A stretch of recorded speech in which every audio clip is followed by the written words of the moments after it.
요번 이제 그 대구랑 부산 다니면서 이제 우리 법원님들하고 그 지난주 우리 사띠 아야따나 이야기도 했지만 이거 잠깐 그 부산 법회에서 공부했다라면서 상에 대한 이야기 있었잖아요. 상이 식달을 윤회하는 것일까 아닐까? 그거 관련 안 그래도 제가 질문 올려놨는데 인터넷에. 그러셨습니까? 예. 아침 오전에. 아직 못 봤습니다. 전 나중에 나가기 전에 그냥 해놓고. 그래요. 뭐 어떤 질문입니까? 상하고 그걸 올리기 뭐 그걸 하나 물어보게 된 계기가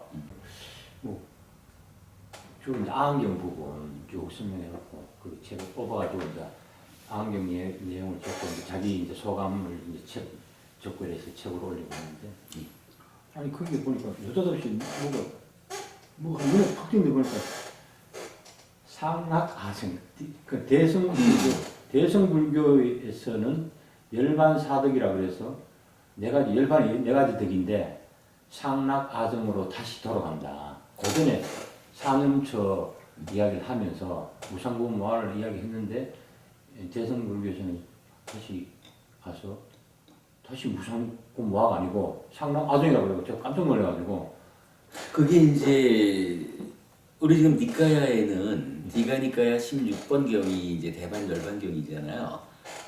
그런데 대승경전 중에도 이제 열반경이 있어요. 그래서 보통 구분해가지고 대승열반경 그러는데 그 대승열반경에서 열반사덕 이래서 열반은 상락아정이다라고 그 경전에 나타나요. 그래서 이제 우리 법회에서도 그 얘기는 이제 여러 번 지적이 되었죠. 깜짝 놀래가지고 듣다 치하는 소리 들으니까 옛날에 뭐 스님들이 뭐 참나를 찾아서 맨날 그 얘기죠. 그런데 참나가 뭔지는 모르겠지만 자꾸 그렇게 이야기했는데 그게 이제 결국 그 얘기가 그 얘기가 되는 거예요. 죄분무하고 다르잖아요. 그렇죠. 죄분무하라고 그래놓고 왜 그런 그럼요. 그러니까 이제 니까야가 알려주는 부처님 말씀하고 이 상락아정이 열반의 특성이다. 그 열반사덕 이렇게 말하는 거는 전혀 배치되는 거예요. 그분 대승불교에 오면 뭐 열반사덕이라면 상락아정이 다시 긍정된다. 그러면 아라한 되면 다시 유신견에도 응매도 되고 장판에도 응매도 되고 된다는 건가? 이제 사실 그 부분을 우리가 보아야 돼. 그 부분을 보니까 상락아정이라고 하는 열반사독을 받아들일 수가 없는 거죠. 그리고 니카야에서는 우리 법회에서 계속 그 설명하는 거지만 상락아정이라는 존재에 대한 오해가 1단계로 성취되는 자리가 무상고부와 존재의 실상이잖아요. 그 상태에서 이제 존재의 실상을 보았다 그래가지고 일이 끝나는 건 아니란 말이에요. 존재의 실상에 내재한 괴로움의 문제를 해결해야 수행이 끝나는 거죠. 그래서 우리가 이제 상락, 무아인 열반 그리고 경전이 그걸 말해주거든요, 실제로. 그래서 열반을 상락아정으로 보는 거는 뭐 니까야적으로는 전혀 그건 뭐 인정할 수가 없죠. 그 대승 경전에 뭐가 있긴 있었군요. 대승 열반경에서 그 얘기를 합니다. 그럼 그냥 참나를 찾았어. 하고 뭐하고. 그럼 삼법인은 삼축 동자도 아는데. 그렇죠. 삼축 동자도 아는데 왜 이런 소리를 하는 거야? 그럼요. 그게 다 부정되는 거죠. 어제 부산법회에서 제가 이제 부산법회에서 기본기를 시작했어요. 또 제가 올려놓기는 했는데 요거 제가 아직 이게 완성된 거 아니고 또 제가 이제 조금 참고하느라고 좀 표시도 돼 있고 그런데 요거 부분님 일단 부산법회에서 시작하느라고 기본기와 관련한 가르침 예전에 만든 거 이제 보완해서 새로 지금 작업하는 중이거든요.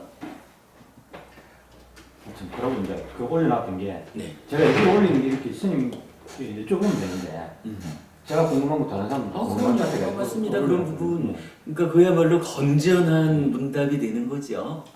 그리고 이제 저 강무 스님 그 이제 상가 방금 말씀하신 상가 관련해갖고 하다 보니까 강목선의 서기불교 이해에서는 이거 상은 지식이나 철학이나 사상이나 이념과 같이 우리의 이기적인 심리 현상들이 밑바탕이 되는 것으로 뭐 이래가 뭐 이것은 단박에 전환이 가능하고 유신경과 관계되어 있고 여러 가지고요. 그래서 그 지적인 심리 현상을 보든 뭐든 그것보다는 그 뒤에가 단박에 전환이 가능하다 이래가지고 이거 좀 이상하다 해가지고 제가 그 부분 이제 또 이렇게 뭐 어찌됐든 뭐 이렇게 강목스님하고 전재성 박사님 뭐 이렇게 한 걸 올려놓고는 어찌됐든 간에 상을 마치 이기적인 심리 현상이라 설명하다 보니까 이는 단박에 깨칠 수 있는 것이라고 설명하게 된 것이 아닌가 생각합니다. 이러면서 왜냐하면 사상이라거나 주의란 무슨 공산주의 하듯이 주의라는 것은 바꾸기 어렵긴 하지만 사고 전환만 하면 수행 필요 없이 그냥 단박에 바꿀 수 있으니까.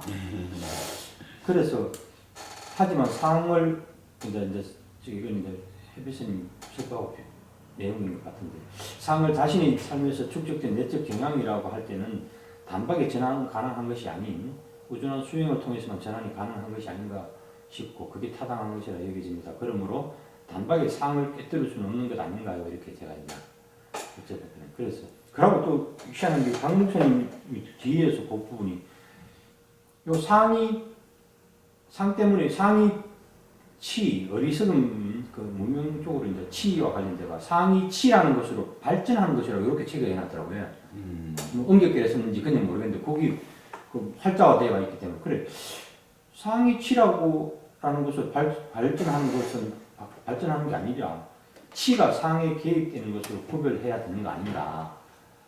이제 일단 이렇게 좀 상을 이지 이렇게 표현하신 게 하나 있고 두 번째가 단박이 있고 또 어리석음으로 상락아정이라는 인식의 전도에 빠져가지고 예, 어리석음으로 발전한다. 치로 발전한다. 이제 치로 그리고 세 가지가 지금 이제 말씀이네요. 그 우선은 그 상을 이지로 본다라고 하는 부분이 사실은 좀 애매해요. 이거 이런 의미로 봐야 될 거예요. 위자나티 일단은 내가 내면의 이야기는 위자나티죠. 뭐 분별해야 한다 하지만 이게 하여간 내면의 인식작용이잖아요. 시기, 수를 어서 오십시오. 우리 지금 막 이야기 시작합니다. 시기, 수를 상의 영향하에, 상의 개입하에 분별해서 알면 위자나티. 그러면 분별해서 안 그 결과가 야나, 즉 알비 되는 거죠. 알지자. 그리고 식은 찌따로, 즉 마음심자 찌따로 상변화해서 이제 행위하러 가게 되죠. 행위는 신고의 상업이지만 순서로 보자면 일단 만어의 행위가 먼저죠.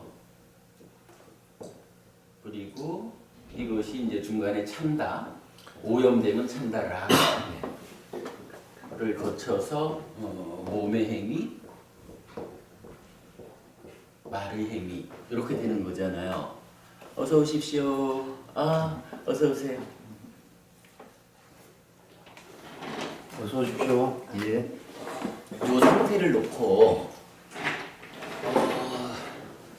예전에 이건 뭐 우리 교단의 선배 스님도 법회하실 때 보니까 이런 표현을 하더라고요. 수라고 하는 것이 감정, 그러니까 감정적인 거고, 지성 뭐 이런 식으로. 예, 상을 사실은 이 자리에 놓은 게 아니라 위자나티 요 자리에 상을 놓고 상을 이성, 이지 이렇게 표현을 해석을 하잖아요. 그런데 요거 달리 봐야 돼요. 이제 우리가 마음의 메커니즘이 풀어낸 바에 의하면 수라고 하는 거는 이거는 감성도 이성도 아니라 이건 그냥 경험이에요. 그렇잖아. 여기 내입처가 외입처를 감각해서 식이 생기면 3, 4화합 촉해가지고 촉한 결과로 느낌이라고 말하지만 이거는 대상을 경험한 거거든. 그 경험이 즐겁냐 괴롭냐 둘 다 아니냐 이거잖아요.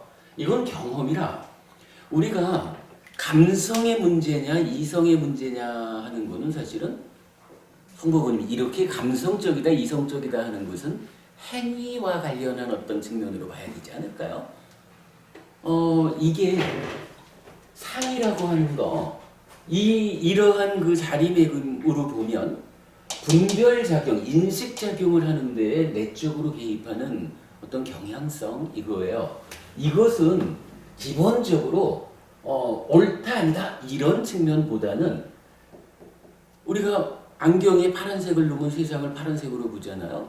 세보부님 더하기 파란색으로 보잖아. 그 파란색만큼 왜곡된 알미 생겨나는 거잖아요. 요거는요 내가 생각해가지고 이렇게 할까 저렇게 할까 이런 작용이 아니라 내 나의 내면에 어떠한 경향성이 있느냐에 따라서 그냥 보면서 성보부님을 봐도 파란색을 더해서 보고 쇠보부님을 봐도 파란색을 더해서 보고 이보부님을 봐도 파란색을 더해서 보는 거야. 요거 사실은 감성적인 면이에요. 그럼 이성적이라는 건 뭐냐면 이성적은 생각하는 이야기잖아. 이성은 기본적으로 이거라. 만호의 행위가 뭐예요? 만호로, 의로 행위하는 거잖아. 이거 보통 말하면은 밑닦아, 생각 일으킴, 그 위에서 과정 진행되고 요거 합해서 상가파, 사유 이렇게 부르는 거잖아요.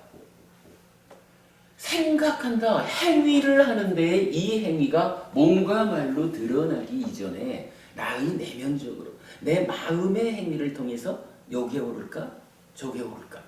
요게 이성적인 거 아니에요? 이거 메커니즘에 대한 그 이해가 없다 보니까 사실은 대부분의 공부 과정이 수를 감성, 상을 이성 이런 식으로 해석들을 하는 거야. 근데 제가 볼 때는요. 분명히 우리가 이성적인 행위라는 거죠. 행위가 이성적이냐 이성적이지 않느냐. 몸과 말을 움직여서 드러내기 전에 얼마나 잘 제어해서 하느냐 아니냐. 요런 면이 이성적인 거죠. 그러나 아무리 내가 이렇게 저렇게 잘 사유를 해도 나의 내면에서 어떤 경향성으로 개입하는 거 요거 보통 사람들이 말할 때 이성보다 감성이 삶을 결정해 라고 말하는 거잖아요. 그거 상에 대한 이야기야.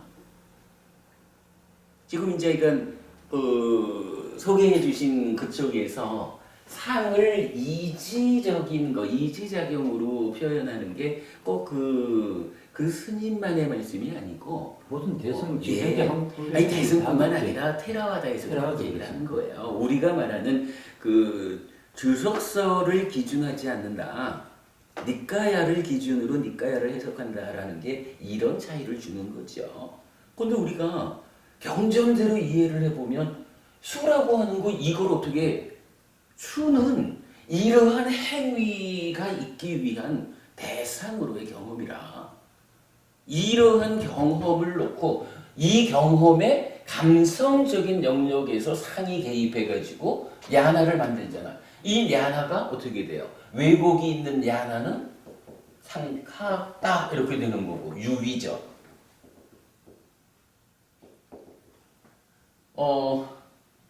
왜곡이 없는 치유된 상이 개입해서 왜곡 없는 야나가 생겨났다 그러면 그거 아상카따 해서 무위 이러는 거잖아요.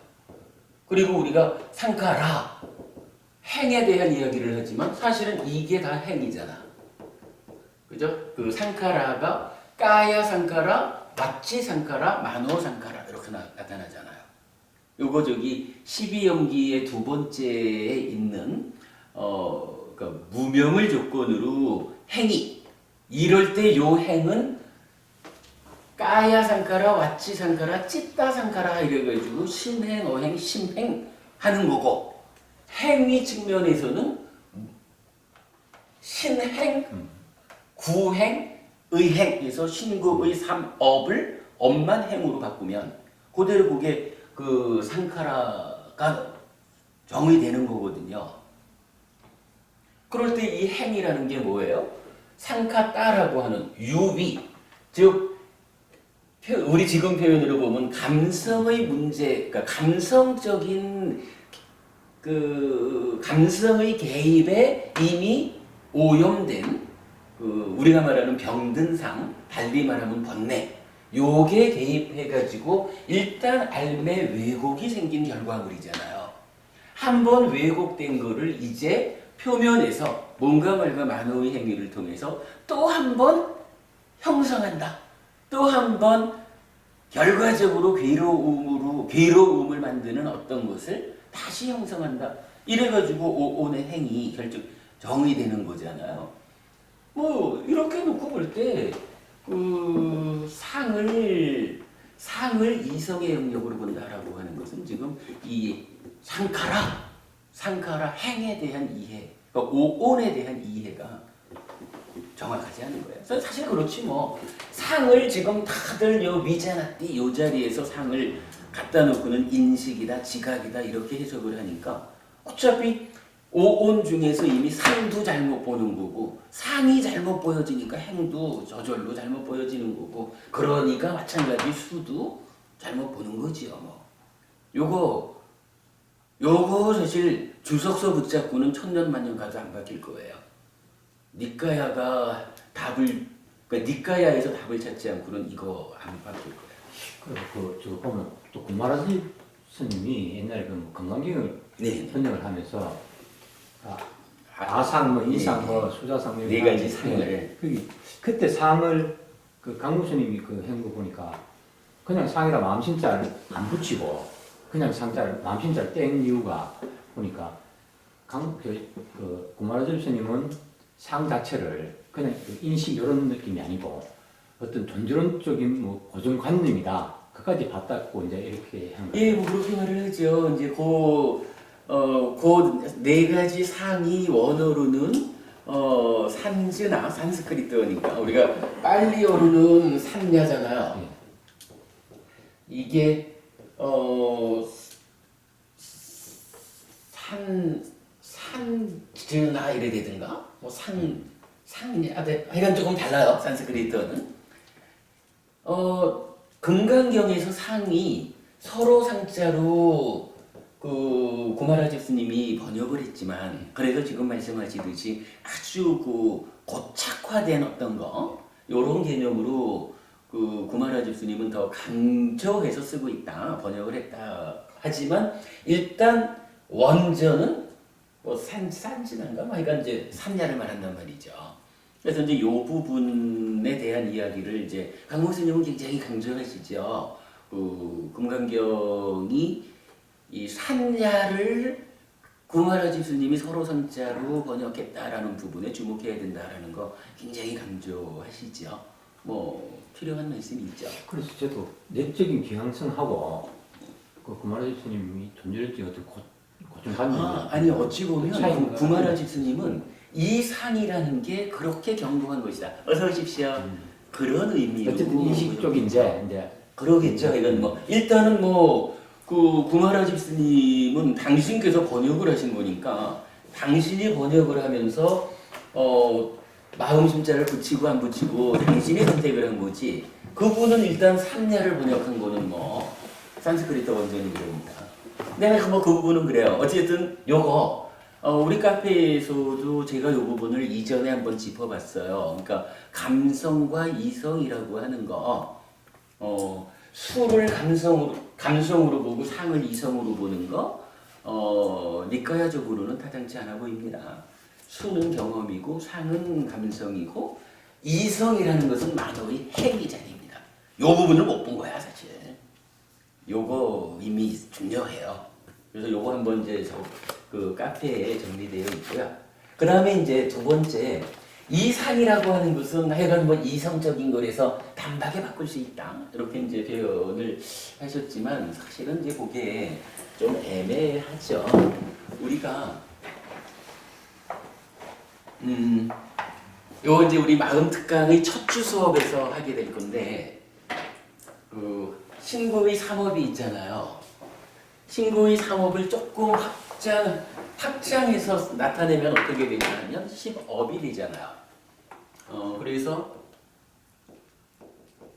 신업은 살생,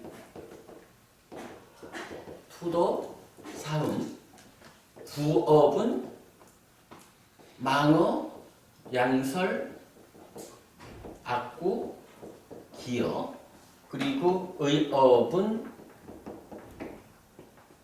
간탐, 진애, 사견 이렇게 나오거든요. 근데 경전은 요 진애라고 하는 것은 항상 두 가지로 표현을 해요. 분노하는 마음하고 폭력적인 의도 이렇게 두 가지로 나타나요. 10업이지만 사실은 11가지로 우리가 봐야 돼. 근데 요거 10악업이죠. 또는 뭐 그 왜 악업이라고 해야 됩니까? 불선업이라고 해야 되지 않습니까? 이런 분도 있는데 하여간 뭐 10불선업이라 하든 뭐 10악업이라 하든 우리가 불교 공부를 하자라는 것은 이렇게 10악업의 삶을 살지 않겠다라는 거죠. 그래서 살생은 불살생으로 불투도, 불사음, 불망어, 불량설, 불악부, 불기어, 불탐,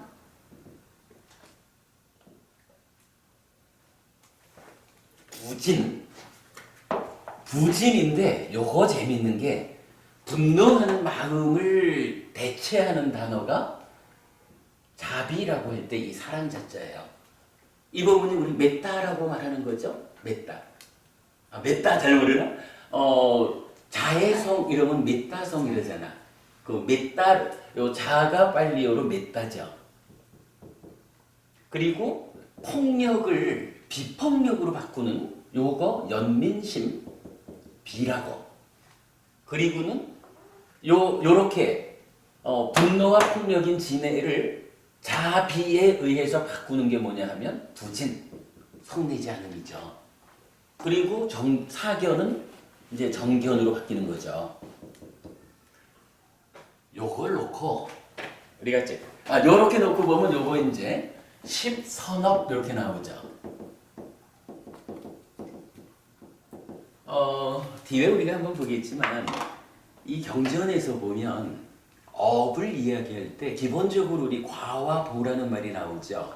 과라는 거 팔라, 보는 윗바까 이러잖아요. 근데 업에 대한 이야기를 할 때 보면 우드라야라는 빨리어 단어가 있어요. 우드라야. 요 단어는 잘 번역이 안 돼 있는 것 같아. 번역이 안 돼 있다라는 것은 이 말에 주목하지 않았다 이렇게도 보아야 되겠죠.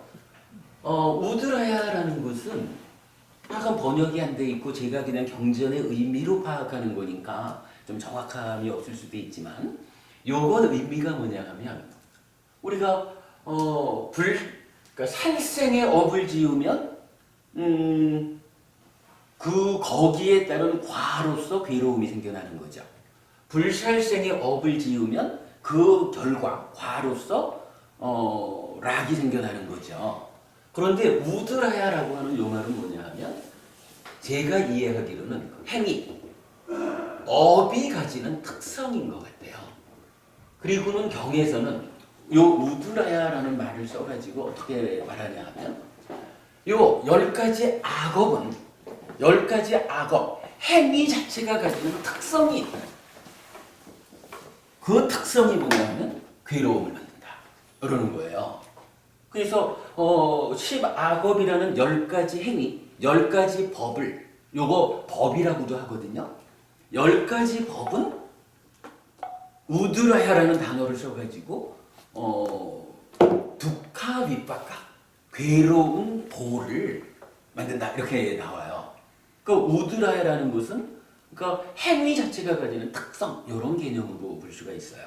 그러니까 내가 선업을 지었다라고 하면 선업의 결과로 어떤 그 복이 공덕이 생겨날 거고 그 다음에 삶의 과정에서 어떠한 나쁜 다른 조건들이 개입한다 그래도 조건이 나빠지면 이 만들어 놓은 공덕을 내가 현실적으로 누릴 때는 다른 조건들이 나쁘다라는 것 때문에 줄어들잖아요. 100을 만들었지만 지금 잘못 살면 100을 1로 줄여서 누릴 수도 있잖아요. 그렇게 줄어들 수는 있는데 요게 그렇다고 만들어 놓은 그러니까 선업의 결과로 생겨난 과가 다른 조건들에 의해서 괴로움으로 변하진 않는 거예요. 100을 만들어 놓은 게 0.00001 이래가지고 무효화로 갈지는 몰라도 이게 괴로움으로 오지 않는 거예요. 마찬가지 악업을 짓잖아요. 악업을 지으면 일단 괴로운 결과가 생겨나잖아요. 요거는 우리가 그 저기 뭐죠 그 소금덩이경이라든가 이런 이제 경전들에 의해서 업장소멸 개념을 그 세우잖아요. 100이라는 죄업을 만들어 놨어도 이게 내가 지금 어떠한 삶을 살아가느냐에 따라서 이거를 줄여가지고 그냥 0.0001만큼 분명히 결과가 왔다가 가기는 했는데 나는 그것 때문에 아프지 않아. 이러면 이거 업장소멸이잖아요. 그러나 그렇게 크기를 늘리고 줄이고 할 수는 있지만 이게 행위의 결과로 만들어진 괴로움이 현실적으로 겪어야 하는 데 있어서 행복으로 바뀌지 않는다는 거예요. 이제 그런 의미를 경에서는 요 우드라야라는 말로 나타내줘요. 그래서 이게 업이 가지는 특성이야. 그래서 10가지 업은 업 자체가 가지는 특성이 괴로움이다. 10가지 선업은 업 자체가 가지는 특성이 보멸, 행복을 만드는 것이다. 이렇게 이제 정의가 되거든요. 요걸 놓고 재밌는 이야기가 하나 있어요. 신구의 삼업 이렇게 말하는데 요거를 구분 지어 볼 수가 있어요. 우리가 늘 그렇잖아. 만어의 행위가 먼저고 참다 거쳐서 몸과 말의 행위로 가죠. 그러니까 요거는 만어의 행위하고 몸과 말의 행위로 구분해서 볼 수가 있거든요. 장고부님, 이렇게 구분을 하면요. 몸과 말의 행위 이 영역하고 만어의 행위 요 영역하고 어떤 차이가 있을까요? 뭔가 구분이 되었다는 것은 차이가 있을 거거든요. 어떤 차이가 있을까? 차이가?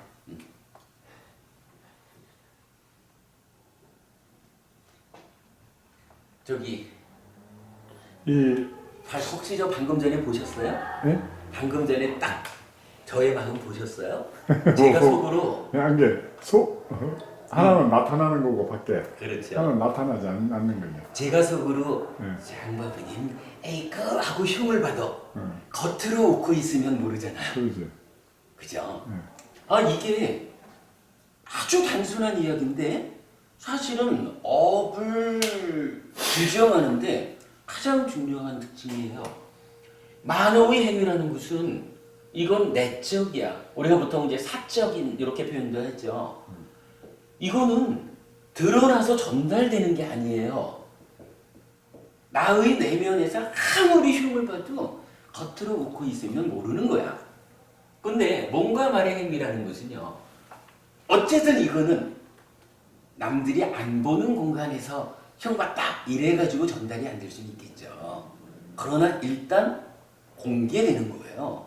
이거는 드러나서 전달이 되는 거라 특징이 있죠.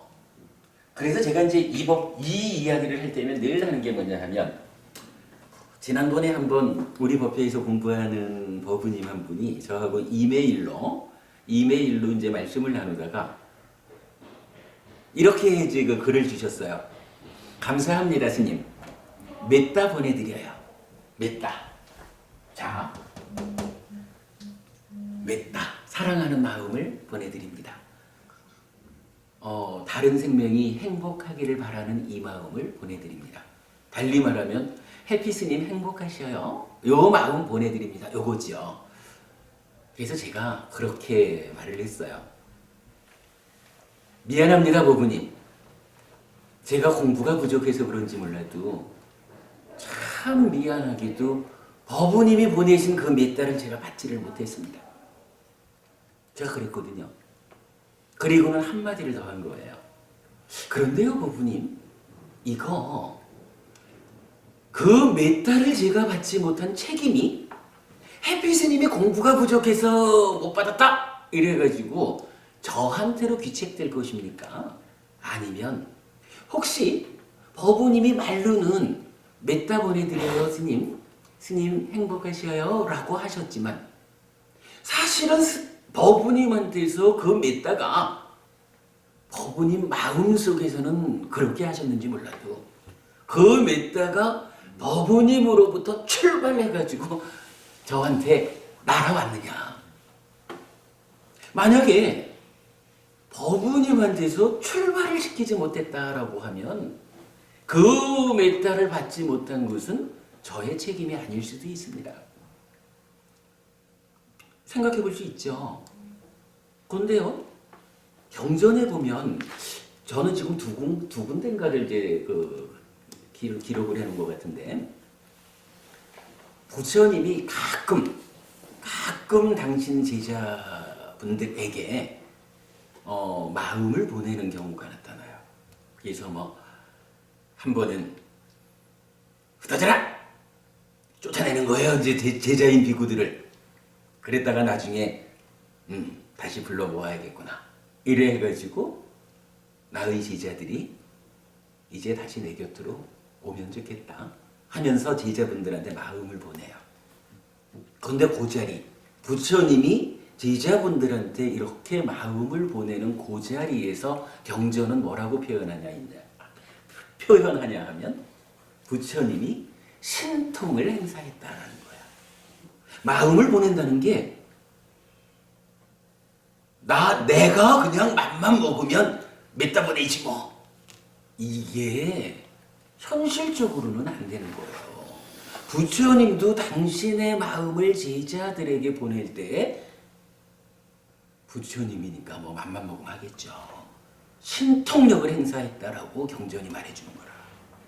그러면 우리 법부님이 저한테 메따 보내요 스님 이랬을 때 그거 못 받은 책임이 과연 저한테 있을까 법부님한테 있을까? 사실은 그게 법부님 책임도 아니에요. 뭐 부처님처럼 참 탁월한 신통을 갖춰야 할 수 있는 일이니까 현실적으로 마음을 보내지는 못했지만 그래도 저에게 스님 행복하셔요 라고 바라는 그 마음을 가져준 것만 해도 고맙지. 다만 산다라고 하는 현실이 법부님의 마음이 출발해서 저한테 오지 못하는 그런 현실이라는 아쉬움이 있을 뿐이지 왜 안 보냅니까? 라고 비책 사유를 따질 일은 사실은 아니죠. 그러나 알 거는 알아야 되는 거죠. 사실이 무엇인지는 알아야 되는 거죠. 제가 볼 때는 이렇게 이러한 특성을 가지는 업이 첫 번째로 구분된다, 나뉘어진다라고 할 때 이렇게 표면에서 드러나서 전달되는 영역으로의 몸과 말의 행위, 그리고 내적이고 사적, 아주 개인적인 거, 그래서 전달되지 않는 만어의 행위, 요 구분이 첫 번째라고 보고요. 그 다음에 이제 뭐 오늘 지금 주제로 우리가 얘기하는 거, 요걸 한번 더 쪼개볼 수가 있는 거예요. 경전에 의하면 요거를 요렇게도 쪼개볼 수가 있어요. 그 만어의 행위를 견해, 사견정견하니까 견해잖아요. 견해라는 영역하고 이제 감탐과 진해 이래 되지만 요 영역을 이제 경전은 또 상가빠 해서 사유라는 이제 번역이 되죠. 요거 구체적으로 만어의 행위를 말하는 거죠. 요렇게 구분을 할 수가 있어요. 요거 제가 그냥 임의로 구분하는 게 아니라 실제로 안구따라니까의 내세 모음인가 있을 거예요. 그 경에서는 업을 분류하면서 신업, 구업, 의업, 견해 이렇게 4개로 구분을 하는 경전도 있어요. 그렇다면 그냥 편하게 말할 때는 신고의 3업 이러지만 부처님도 이미 의업을 감탐진해의 영역하고 견해의 영역으로 요거 구분될 수 있는 것이다 라고 보셨다는 거예요. 그러니까 경전이 구분해서 설하겠죠. 자, 이렇게 구분을 해놓고 보면 또 재밌는 일이 나타나는 게 경전은요, 요 견해를 씨앗가루 같은 것이다라고 해서 씨앗경 이런 병전에서 견해를 씨앗에 비유를 해요. 그러면 뭐 이런 거죠 뭐. 장바구니 또 재미있게 사과씨를 뿌리면요 어떤 열매가 열릴까요? 뭐 특별히 뭐 어떤 유전적인 조작이 없다면 사과가 열리겠죠. 배씨를 뿌리면 배가 열리는 거거든요. 그 과정이 보면 이런 거예요. 사과씨를 뿌렸더니 사과의 싹이 텄어요. 그리고 사과 나무가 무럭무럭 자라나는 거죠. 그리고 사과라는 열매가 맺힌 거예요. 열리는 거예요. 그러니까 배의 씨를 뿌렸더니 배의 싹이 터요. 배나무가 무럭무럭 자라나서 배라고 하는 열매가 맺히는 거예요. 요거 보면 이제 견해라는 게 씨앗인 견해가 나쁘면 어떻게 돼요? 나쁜 씨앗이 뿌려졌으니까 강탄과 진해라는 나쁜 싹이 든다고. 그러면 이것이 몸과 말로 살생투도 사고 망어양서라고 기어라는 그죠? 나쁜 행위라는 나무로 무럭무럭 자라나가지고 그 결과로 괴로움이라는 열매가 맺히는 거라. 그러겠죠? 요거 견해를 싹 바꿔가지고 이제 정견이라고 하는 좋은 씨앗을 뿌리군요. 불탐부진이라고 하는 좀 크게 말하면 불탐자비 이렇게도 말할 수 있는 요런 좋은 싹이 터가지고 몸과 말의 행위라는 좋은 나무로 무럭무럭 자라나는 거예요. 그리고 그 결과로 고멸, 행복이란 열매가 맺히는 거거든요. 요거 업에 대한 이해로 볼 때 흠잡을 수 없는 전개죠. 딱 맞는 얘기거든요. 우리가 그냥 마음 특간 첫 주에서 아주 중요하게 설명될 이야기예요. 왜냐하면 뭐 마음이라고 하는 게 마음이 그러니까 찢다가 원인이 돼서 몸과 말과 만으로 행위하는 게 업이잖아요. 그러니까 마음 이야기를 하자면 당연히 업의 범위 안에서 우리가 업을 짓는다, 행위한다, 살아간다라는 그 중에 마음은 어떤 역할을 하는 것일까? 이게 마음 특강의 주제잖아요. 그러니까 마음 특강의 첫 주 수업은 이렇게 그 준비 과정 좀 심도 있게 들어가기 전에 업에 대한 전반적인 이야기를 첫 주 시간 짚어볼 건데 그 중에 아주 중요하게 짚어봐야 되는 이야기거든요. 자, 요걸 놓고 이제 이 얘기를 한번 해보자고요. 우리가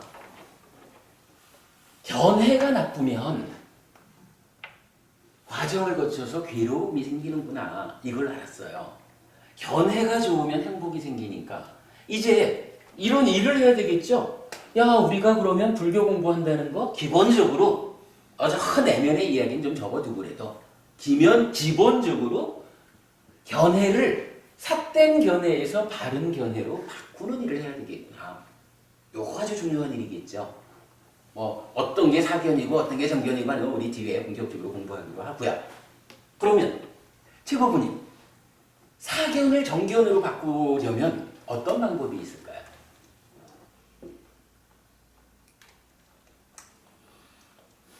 사견을 정견으로 바꾸자. 그렇죠. 단순한 인식의 전환으로는 안 될 것 같고. 그래요. 그죠? 그래. 그런데 우리 쉽게 생각하면 사견을 정견으로 바꾸는 가장 좋은 방법. 우선 펴면 우리가 불자로서의 삶을 살아가는 가운데 견해를 바꾸는 가장 중요한 방법이 뭘까요? 글쎄, 그냥 저 같은 경우는 그냥 부처님 가르치면 모르다가 예를 들어 사성체 진리를 안다. 예. 그걸 접한다는 자체가 정견으로 바뀌는 거 아닌 거지. 그 지금 표현하신 그 말씀을 하나의 단어로 표현을 하면 공부예요. 공부. 그죠? 그게 공부거든요. 우리가 이제 보면 부처님이 약간 그 첫 주 수업에서 할 이야기에 다 포함이 돼요. 우리 삶을 바꾸는, 삶을 향상하는 그 방법으로 몇 가지를 제시해 주는데, 첫째로는 세 가지 공덕행, 이래서 계를 지킨다. 뭐 제가 지자 같으면 이제 5계를 지키는 거죠. 보시하고 수행하는 거예요. 그런가 하면 살아가면서 우리가 사실 원하는 게 많잖아요. 원하지만 얻기 어려운 것을 얻는 방법이 있다라고 부처님도 알려주셔요. 물론 정당한 것을 이제 정당하게 얻는 것을 말하죠. 그 방법이 뭐냐 하면 믿음, 오계, 보시, 그리고 지혜라. 뭐 지혜하면 이제 수행하고 좀 연결이 되겠죠. 그리고 그 다음에 또 나오는 게 좋은 세상에 태어나는 법. 내가 하늘에 태어나고 싶어요. 장고부님 아무래도 다음 세상에는 하늘에 태어나셔야 되지 않겠습니까? 하늘에 태어나는 방법으로 5가지를 알려주셔요. 믿음, 오계, 그리고 배움이 나타나. 배움, 공부죠. 그리고 보시, 지혜 이렇게 나타나요. 그리고 이제 7가지 재산 이래 있는데 그건 이제 뒤에 보기로 하고 이렇게 몇 가지로 불교 신자가 삶을 향상하기 위해서 필요한 것이 무엇냐라고 할 때 아주 중요한 비중 있게 나타나는 것이 공부거든요. 불교 신자들이 조금 방향 잘못 잡으면 교학이 뭐 필요해, 공부가 뭐 필요해, 앉으면 되지. 요거 우리 잘 생각해야 돼요. 자, 그러면 그렇게 중요한 공부라는 것을 놓고 볼 때요. 이거 견해를 사견에서 정견으로 바꾸자라고 할 때는 우선 첫째로 필요한 게 바로 그거예요. 삿된 견해라는 것은 괴로움을 만드는구나. 바른 견해는 행복을 만드는구나. 그 가운데 삿된 견해라는 것은 이런 것이구나. 바른 견해라는 것은 이런 것이구나. 시법에서 사견 정견은 또 우리가 알고 있는 무상공부와 상나가정 요것과는 좀 다르게 설명이 되지만 사실은 상나가정을 토대로 하는 삿된 견해를 좀 더 현실적인 이야기로 풀어놓으면 시법의 사견 이렇게 나오고요. 무상고무화라고 하는 바른 견해를 좀 더 현실적인, 그러니까 표면적인 이야기로 바꿔놓으면 시법의 정견으로 나타나요. 요건 이제 내용이 기니까 우리 뒤에 공부하자고요. 그러면 이거 씨앗인 견해를 바꾸는 첫 번째 방법이 공부예요. 불교 신자가 다른 종교를 믿는 사람보다 복된 이유가 제가 표현할 때 불교 신자가 가지는 기득권이죠. 왜? 씨앗이 좋아지거든. 이렇게 말하는 게 이제 이런 내용이에요. 그래서 기본적으로 1차적으로는요. 공부를 통해 가지고 견해를 바꾸는 건데 사실은 이 부분은 이것도 사실은 그렇게 쉽지는 않아요. 내가 지금 공부했다 이래가지고 와 들어보니 그렇네 이래가지고 단박 100%가 바뀌는 일은 어렵기는 하지만 사실은 가능은 해요. 스승이 좋으면 경전에 보면은 부처님께서 설법하시는 말씀을 듣고 그 자리에서 성자가 되는 제자들이 있잖아요. 스승이 좋으면 그 좋은 스승에 집중해서 공부를 하면 이렇게 견해가 단박 바뀌는 일이 가능하겠죠. 아마도 단박 바꿈이라고 표현하자라고 하면 가능성은 이렇게 봐야 될 거예요.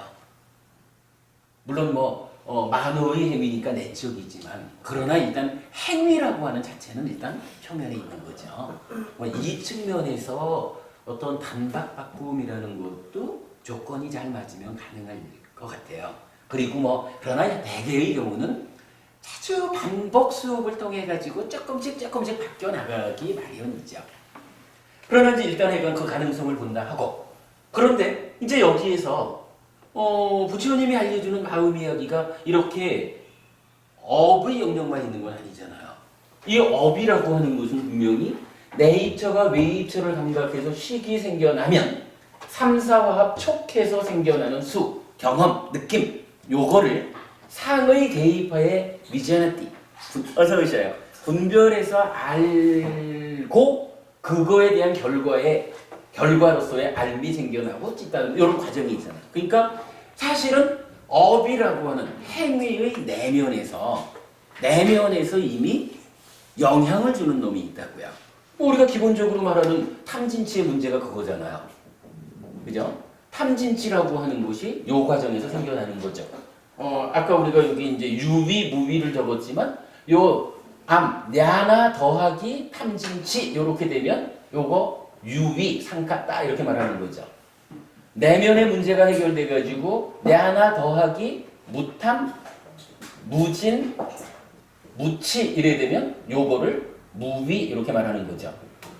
뭐 이렇게 이미 내면의 이야기가 있기 때문에 사실은 씨앗을 바꾸자라고 하는 견해의 바꿈이라는 게 웬만해서는 한 번 공부해가지고 단박 바뀌었다 그래가지고 그게 적을 때까지 이렇게 유지되기는 좀 어렵죠.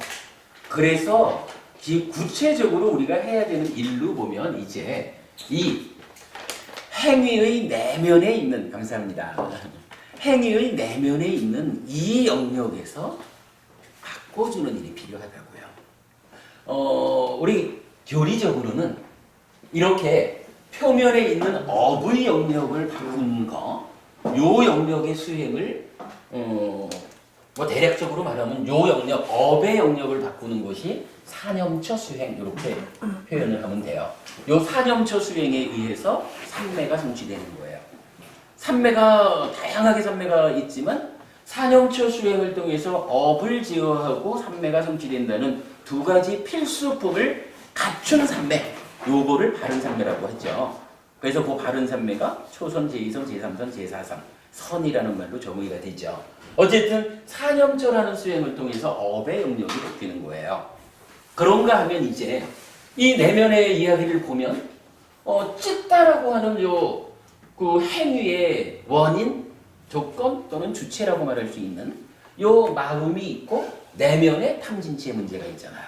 사실은 요 상의 문제죠. 요거 이제 보면 요 과정을 과정 속에서 어떤 역할을 해서 찢다를 오염되면 가래라고 한단 말이죠. 오염돼 있는 가래 상태에서 청정한 찢다로 되돌리는, 회복하는 요 수행을 사마타라고 불러요. 요거 심해탈 이렇게 말하는 거죠. 찢다가 탐으로부터 벗어난 거. 이렇게 말하거든요. 그리고 이 내면에 있는 요 상의 병듦을 치유하는. 어쨌든 상이 가장 밑에서 이제 개입하는 거잖아요. 상의 병듦을 치유하는 그러한 일을 윗바사나라고 부르는 거예요. 윗바사나를 통해서 상의 병듦 상태, 요거 우리가 번뇌라고 정의했죠. 상의 병듦, 이거로 번뇌란 말이죠. 이 번뇌를 소멸한다라는 게 윗바사나거든요. 그래서 번뇌를 소멸하고 나면 어떻게 돼요? 요거 해해탈 해가지고 윗바사나 하는데 빤냐가 식이 상과 더불어 분별작용을 하는데 시컨차 하게 두면 상의 영향력 때문에 왜곡을 만들어요. 이 식에다가 빤냐라고 하는 기능, 우리가 알기로 사띠 사마디 빤냐라고 하는 요 기능은 찌따나노 윈냐나라고 하는 요 마음을 도와서 고멸로 향하게 하는 기능이잖아요. 요 자리 식과 더불어 가지고 상의 병듦을 치유하는 그 기능이 빤냐라. 물론 이제 빤냐는 뭐 좀 이렇게 지금 말하는 저 깊은 의미의 빤냐도 있고 표면적으로는 사유를 통해서 생겨나는 빤냐도 있고 배움을 통해서 생겨나는 빤냐도 있고 그렇지만 이제 근본적으로 가면 빤냐라는 것은 이렇게 식과 함께 상의 병듦, 번뇌를 소멸하는 작업, 그 기능이거든요. 그걸 윗바사나라고 하고 이랬을 때 요 빤냐에 의해서 해탈하는 거 이래가지고 해해탈이란 말을 쓴다고요. 그러면 해해탈 상태에서 심해탈했다라고 하는 그거를 부동의 심해탈이라고 해서 이제 그 공부의 완성으로 삶의 완성으로 말하죠. 부동의 심해탈 아라한 이렇게 설명되거든요. 그렇게 놓고 보면 이제 단박 바꾸는 것이다라고 하는 부분이 이러한 이제 여기 견해라고 하는 게 따지고 보면 결국 이런 거 사유라고 하는 직접 어떤 작용성, 활동성을 가지는 행위, 직접적인 행위보다는 밑에서 씨앗이 되는 건데 요 견해는 경전도 그렇게 말을 해요. 경전이 상나가정의 상, 상나가정의 심, 상나가정의 견해, 무상고 무와 부정의 상, 무상고 무와 부정의 심, 무상고 무와 부정의 견해. 요래 가지고 요게 뭐 그림을 보면 그렇죠. 상이라는 것이 그대로 상에 의해서 찢다가 오염되기도 하고 청정해지기도 하고 그것이 그대로 행위의 토대가 되는 견해, 씨앗으로 오는 거니까 상과 심과 견해가 연결되어 있다는 거 뭐 알 수가 있는 거죠. 그러면 우선은 급한 대로 공부하는 거지 뭐. 공부해가지고 참으로 부처님이 무상공부하라고 하셨어. 여 존재의 실상을 배워가지고 당장 급한 불부터 꺼야 되죠. 그러나 이게 장기적으로 우리가 해야 되는 일은 이제 이 견해를 결정짓는 과정으로 찢다가 어떻게 오염되느냐 하는 탐의 문제, 그 밑에서 번뇌라고 하는 요 문제를 순차적이라고 해야 될까? 뭐 순차적이라고 보는 게 맞겠죠. 하여간 이 부분을 부처님은 점진적인 공부 이렇게 표현을 하죠. 단박 깨닫겠다라고 접근할 게 아니라 이렇게 순차적으로 점진적으로 나아가는 공부 과정을 통해서 즉 사념처, 사마타, 위파사나라는 이 수행의 과정을 통째로 적용해가지고 사실은 상의 문제가 풀어지는 거 그걸로 완성되죠. 그래서 이렇게 그 상을 이성이라고 보고서 반박 바꿀 수 있다라고 표현하는 것은 사실은 교학적인 면에서는 타당치 않다라고 봐야 돼요. 그래서 요거 해간 감성에 해당하는 요 상은 뭐 상뿐만 아니라 이런 전체적으로 다 반박 바꿔지는 것은 아니에요. 반박 바꾸는 건 아니다. 그 부분 이제 요거로 표현하고 여기에서 보면 참 반박 바꾼다라는 것과 연결하면 또 재밌는 이야기가 하나 있어요. 이거 그러면 어찌 보면 공부를 통해서 반박 견해를 바꿀 수가 있죠. 근데 이게 사실은 반박 바뀌어가지고 유지되지 않으니까 지속적으로 공부를 해야 되는 거죠. 그리고 유지되지 않으니까 이게 유지되기 위해서는 뭐 사념처, 사마타, 위파사나 해서 이제 밑에부터 뿌리부터 바꿔야 되는 거잖아요. 근데 이제 그 이전에 이 위에 있는 이야기를 한번 하자면, 그러니까 업과 관련된 아까 두 가지 이야기를 했지만 업과 관련한 또 하나의 재미있는 이야기가 있어요. 요거는 몇 년 전에 제가 청성교도소 법회를 갔을 때였어요. 제가 이제 우리 법부님들한테 법부님들이 비록 지금 이렇게 제약받는 공간 안에 있다 해도 그러나 법부님이 지금 삶의 자리에서 행위를 바꿔서 즉 업을 바르게 지음으로써 과거에 만들어 놓은 괴로움, 업인 과거, 과거 행위의 결과로 만들어진 그 업은 그 어떤 괴로운 결과는 줄여서 겪어야 될 거고 이제부터 새로운 삶을 통해서 만드는 결과는 좋은 결과를 만들어야 할 겁니다. 뭐 이렇게 업을 바꿔야 합니다. 행위를 바꿔서 행복한 삶을 살아야 됩니다. 이제 이런 제가 설법을 했는데 법회를 딱 마치고 나니까 이제 교도소 그 관리 직원, 교도관 한 분이 저한테 이거 뭐 완전 시비야. 뭐 표현이 저한테 그러는 거예요. 스님 오늘 립 서비스 하셨죠? 그래서 아니요. 제가 왜 립 서비스를 합니까?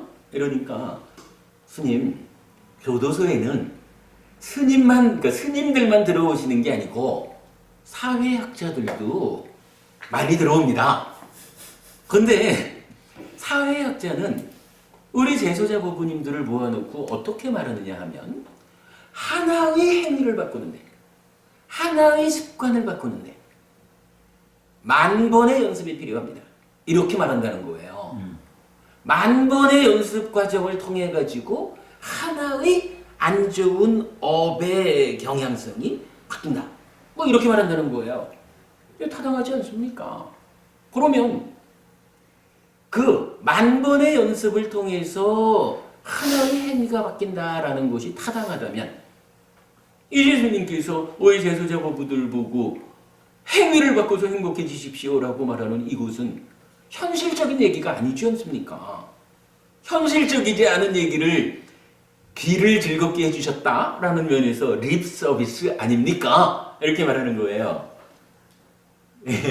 제가 할 말이 없겠죠. 그런데 할 말이 있더라고요. 제가 뭐라고 말했느냐 하면 교도관님, 사회학자하고 부처님하고를 같은 레벨로 보지 마십시오. 딱 그랬어요.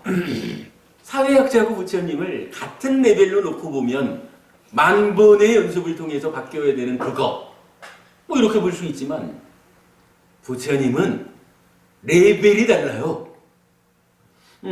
마지막이니까야 몇 번이더라? 저기 수행자 만디가의 아들에 대한 경이라는 경전이 있어요. 그 경전에서는 이렇게 말을 해줘요. 요거 신업과 구업, 그리고 보통 우리 저 정명, 팔정도에서 정명 나오죠. 그 생활이라고 하는 데까지를 합해가지고 그 영역을 신라라는 단어로 표현을 해요. 요게 이제 그냥 신라 하면은 개거든요. 요거를 장음을 만들면 복수가 돼. 그럼 요거 개들 이렇게 해야 되지만 부처님은 그렇게 표현하지를 않고 요 영역, 하여간 겉으로 드러나 있는 요 행위의 영역을 신라라고 이름을 붙이셨어요. 그리고 이제 요거 만호의 행위에서 견해를 뺀 요 영역을 상가빠라고 부르고요. 부처님이. 그리고 그 밑에 결국은 뭐 견해라고 하는 게 있지만 이 견해가 사실은 우리가 좀 전에 본 바의 이름은 이렇게 온 거잖아요. 상, 요거 삼야잖아. 요렇게 우리의 그 행위 영역 전체를 신라와 상가빠와 삼야 세 개로 구분을 하시고 그 상태에서 요거 사실 경전 잘 봐야 발견하는 거예요. 경전이 말하는 그 내용을 제가 약간 잘 들여다보고 발견을 한 거예요. 사실 우리 지금 이제 경전의 그 번역 상태로 이래 보면 전혀 좀 다르게 해석이 되어 있는데 이건 뒤에 우리가 자세하게 봅시다. 요 의미를 딱 보면 부처님은 어떻게 설명하고 있냐 하면 현정법부님 이거 우리 몇 번 얘기했죠? 이렇게 얘기를 하셔요. 신라를 바꾸자 이거예요. 당연히 제가 아무리 장부부님이 흉을 봐도 겉으로 웃으면 제가 흉 본다고 생각하고 뭐 불쾌하시겠어요? 해피 스님이 날 보고 웃네? 하고 좋아하시지 뭐.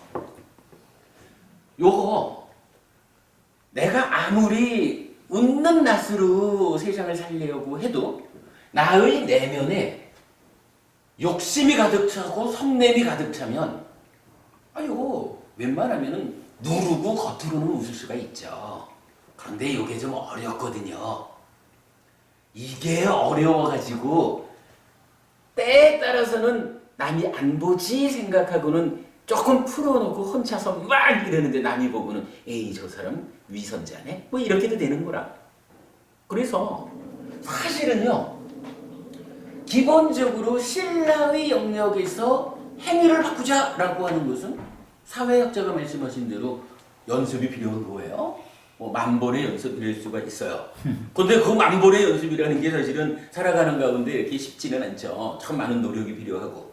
그런데 좀 전에 말씀드렸지만 요거 나의 내면에 욕심과 성냄이 가득 차 있으면 웬만해가지고는 이 신라의 영역에서 착한 행위의 나무가 무럭무럭 자라나게 하기가 어렵다고. 부처님이 이렇게 말씀하시는 거예요. 한 단계 아래를 바꿔라. 몸과 말의 행위를 선업을 좋은 나무로 이렇게 하고 싶으면, 바르게 행위하고 싶으면 행위의 영역에서 직접 바꾸는 노력도 필요하고 중요하지만, 그러나 효과적으로 바꾸는 방법이 있다 이거예요. 나의 내면에서 욕심과 성냄이 제어가 되면 욕심이라는 거 보시로서 제어가 될 거고, 성냄이라는 것은 자비로서 바꾼다라고 나와 있잖아. 그죠? 나의 내면에서 열심히 베푸는 일과 자비관 수행을 통해서 내면이 바뀌어지면 이게요, 표현 말하자면 웃기는 거야. 나의 내면이 바뀌어가지고 이제 그 참 남의 거 내 거 하려는 이런 욕심을 내려놓게 됐고, 이제 많은 사람들과의 관계 가운데서 내가 만나는 모든 사람들이 다 행복하기를 바라는 요 자애의 마음과 내가 만나는 모든 생명들이 다 괴로움에서 벗어나기를 바라는 이런 연민의 마음, 비심으로 가득 차 있는데, 속은 그렇게 가득 차 있는데 겉으로 화내려고 해봐요. 이거 속은 욕심과 진해로 꽉 차고 겉으로 웃으려 하는 것보다, 속은 욕심 없고 자비로 가득 차 있는데 겉으로 화내는 일이 더 어려울 거예요, 아마.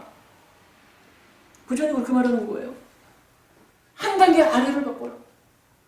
그러면 만 번의 연습을 하지 않아도 우리가 수행을 통해 가지고, 자, 보시라고 하는 수행, 자비관이라는 수행을 통해 가지고 이 상가빠 사유의 영역, 만호의 행위, 요 영역을 바꿔주면 겉으로 드러나는 행위는 저절로 바뀌는 건데, 뭐. 아이, 요거를 사회학자가 와가지고 만 번의 연습이 필요하다고 했는데, 해피스님 그렇게 말하면 립서비스 아닙니까? 요렇게 말하는데, 제가 사실은 굉장히 그 순발력이 없는 사람이거든요. 이 임기응변이 약한 사람인데, 아이, 그래도 또 법회하러 갔다고 그런지 몰라도, 요러한 그 립서비스, 요런 공격에 대해서 아주 임기응변을 멋지게 한 거죠. 제가 미리 준비된 이야기가 아니었거든요. 근데 딱 그 말씀을 듣는 순간 그대로, 제가 생각해도 참 멋진 내용이에요. 사회학자하고 부처님하고를 같은 레벨로 보지 마십시오. 그리고 이렇게 설명을 하니까 딱 들어맞잖아. 요거 한 단계 더 내려가는 거예요. 이게 말로는 나의 내면의 불탐과 부진으로 형성시키면, 가득 채우면 몸과 말의 행위는 저절로 되지 뭐. 그러면 이제 말은 쉽잖아요. 자, 나는 지금부터 욕심과 성냄을 내려놓고 살 거야. 요래면 쉬운데, 요건 또 맘대로 되나요? 그 맘대로 잘 안 되잖아요. 뭐 누구는 뭐 웬만해서는 정말 불자라고 하면 스스로 원해가지고 욕심 부리고 원해서 성내고 살진 않을 거예요.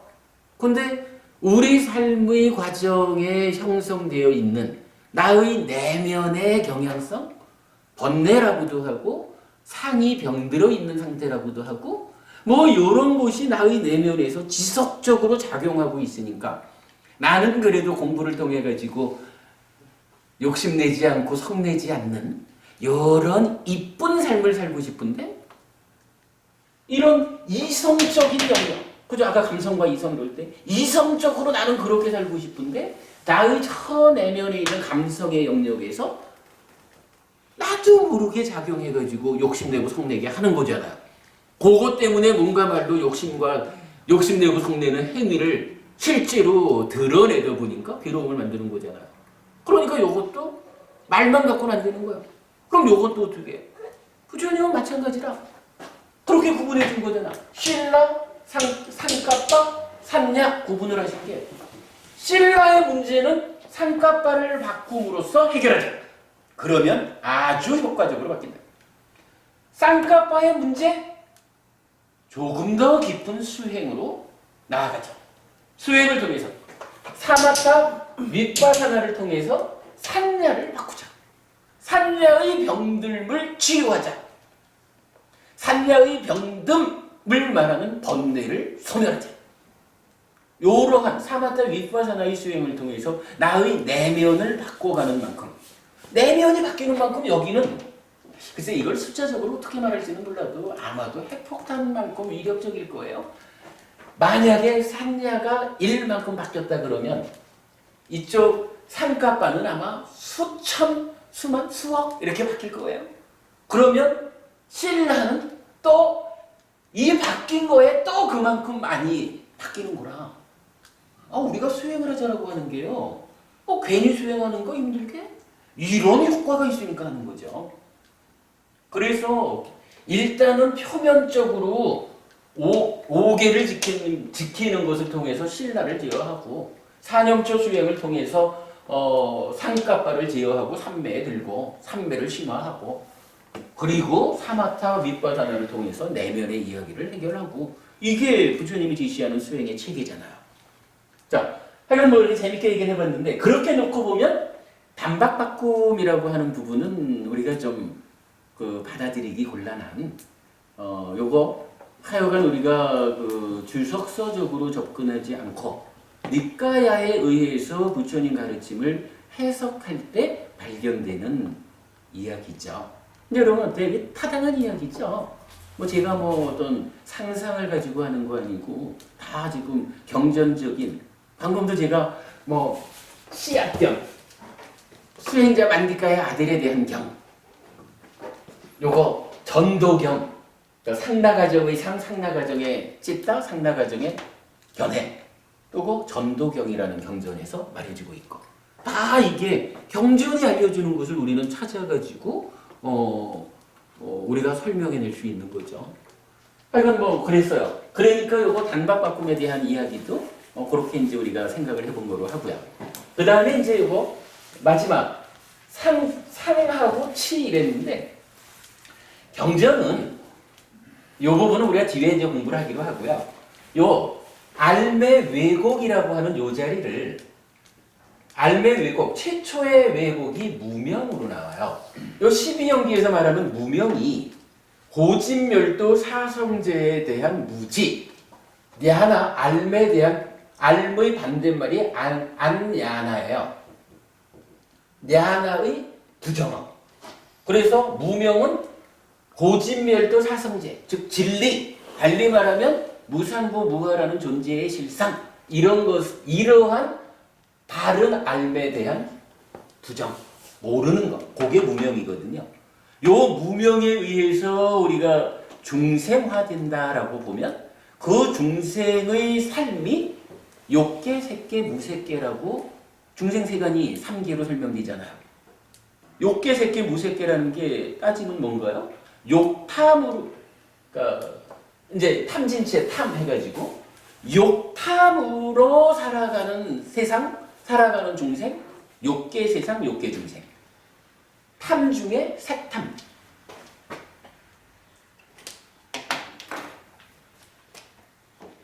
탐진치의 탐이 경전에서는 이렇게 말해주는 거예요.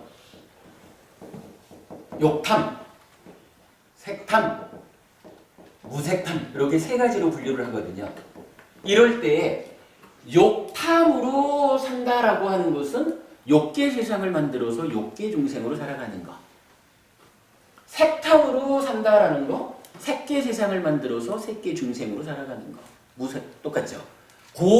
그러한 탐에 대한 이야기가 무명이라는 것, 알매 왜곡의 최초로 무명이라는 왜곡이 일어나면 일단 무명이라고 하는 것은 이제 어쨌든 그 존재를 잘못 보는 거니까 이제 해탈한 삶이 아니라 중생의 삶을 의미하는 거죠.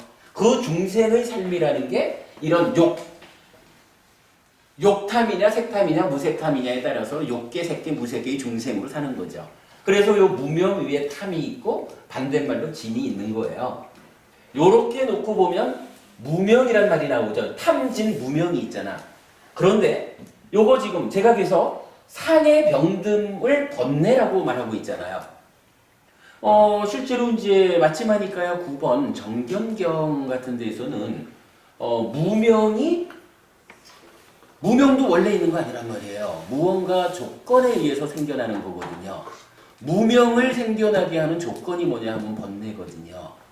우리가 이렇게 이게요 마음의 메커니즘 이래가지고 시각적으로 보지 않으면 무명이라는 것을 조건 짓는 번뇌가 무엇일까라는 부분을 우리가 찾아낼 수가 없을 거예요. 그림이 딱 그려지니까 하나 알매 왜곡으로의 무명을 조건 짓는 건 뭐예요? 결국은 삶의 과정에서 상이 개입을 하는데 병든 상태로 개입을 하면 왜곡을 가져오고 치유된 상태로 개입을 하면 왜곡 없음, 무탄무진 무치, 무위가 된단 말이죠. 이게 무명이라는 것을 조건 짓는 것은 상이 병들어 있기 때문에 무명이 생겨나는구나. 시각적으로 볼 수 있는 거잖아요. 이건 증명이 따를 필요 없는 거야. 메커니즘적으로 이렇게 눈에 보이는 데모. 그래서 우리가 무명을 조건 짓는 것이 병듦인데 정경경에서 번뇌를 조건으로 무명이 있다라고 말씀을 하시니 그렇구나. 번뇌라는 것이 108번뇌가 어쩌고 다양하게 말을 하지만 기본적으로 번뇌는 상이 병들어 있는 걸 말하는구나. 이렇게 우리가 알 수 있는 거잖아요. 어서 오십시오. 그럼 상이 병들어 있는 요걸 번뇌라고 우리가 확정 지을 수가 있는 거야. 그런데요, 또 다른 경전에서는 우리가 성거부님, 아라한이 누구예요? 아라한 이러면은 기본적으로 탐진치가 멸진한 이런 사람이죠. 탐진치를 완전히 뿌리 뽑은 사람이잖아. 근데 요 아라한을 표현하면서 탐진 무명이 빛바래고 이랬던가? 하여간 탐진 무명이 하여간 다 소멸하고 그리고 번뇌가 완전히 소멸한 이렇게 얘기를 해줘요. 탐진 무명과 번뇌 요렇게 이제 그 엉킴경이라는 경전에서 말을 하는데 요러한 요것을 다 뿌리 뽑은 사람이 아라한이다. 그런데 아라한은 누구냐 하면 탐진치가 완전히 멸진된 사람이다.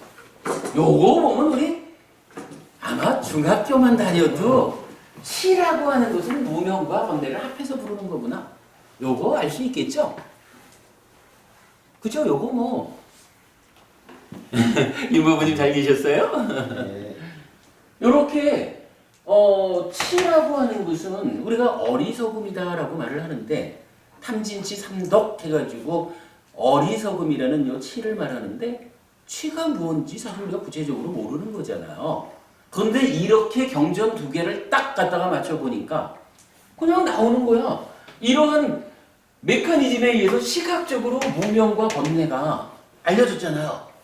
그런데 요거 무명과 번뇌 요 두 개를 합해가지고 치라고 하는구나. 알려지잖아요. 그러면 탐진치라고 하는 것이 탐진치가 뭐죠? 라는 것이 그냥 드러나는 거잖아요. 나의 내면에서의 그래 아까 같이 그러고 뭐 감성이라고 말할 수도 있는 거지만 어쨌든 내적인 경향성인 상이 병들어 있는 상태를 번뇌라고 하고 요 번뇌가 개입해서 생겨난 알무의 왜곡 최초의 왜곡이 무명이고 요것이 탐 또는 진으로 드러나서 우리 내면의 이야기가 유위 또는 무위로 이렇게 알려지는데 요때의 무명과 번뇌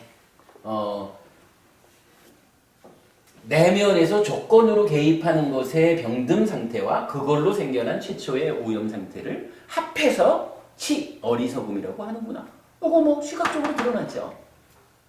요렇게 이제 그 탐진치라는 것을 우리가 해결하고 나면 그럼 또 부처님은 이게 타당한 게 부처님은 그래 말하잖아요.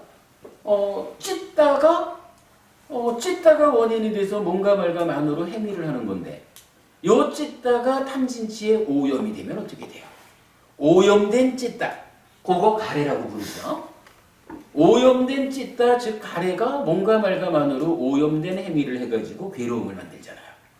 그런가 하면 수행을 통해 가지고 요 탐진치를 제어하면 탐진치로부터 벗어난 청정한 찢다가 뭔가 말과 만으로 청정한 행위를 해서 행복을 만들잖아요. 뭐 이렇게 알려주거든요. 탐진치가 요 자리에 있는 거예요.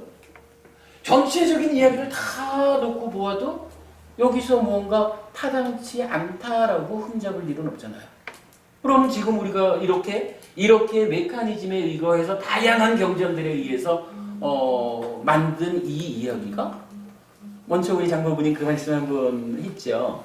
경전을 바르게 해석했기 때문에 다양한 이야기들이 그러니까 타당성을 가지고 풀어지는 거거든요. 그러면 아까 이제 그 세 번째 질문 삼아 하신 말씀 상과 치 요 부분에서 요 내용만 알면 되죠. 탐진치가 무언지 상의 병듬인 번뇌와 그것에 의한 왜곡의 시작 무명 요거 두 개 합해서 치가 하고 그것 때문에 내면에서 탐진치가 완성되고 탐진치와 함께한 즉 왜곡된 야나를 유위 상가딱 이렇게 부르고 요 번뇌가 소멸되면 무탐무진 무치와 함께하는 야나 즉 왜곡에서 벗어난 요 야나를 무위 아상카따 그래서 아상카따는 열반과 동의어고 그러니까 탐진치의 멸진인 거죠. 열반과 동의어고 이게 삶의 완성이고 아라한이고 이런 거죠.